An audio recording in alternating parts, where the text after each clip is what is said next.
எனக்கு வழி தெரியல, எனக்கு ஆலோசனை சொல்ல ஒருத்தரும் இல்லை, நான் யோசித்து என்ன செய்வேன்னு தெரியாமல் நிற்கிறேன்னு சொல்கிறீங்களா? உங்களை பார்த்து தான் சொல்கிறாரு, நான் உனக்கு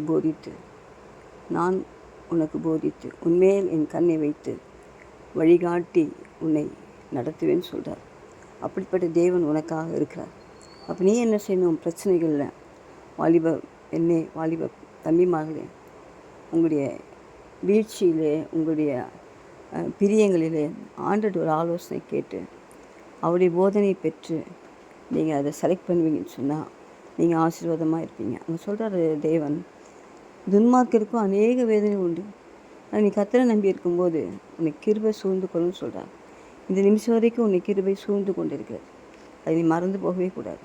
அதே போல் இந்த புத்தி இல்லாத கழுதை போல், கோவேரி கழுதை போல் நீ ஒரு கட்டப்படாத ஒரு நிலைமையில் நீ இருப்பேன்னு சொன்னால் வழிவிலை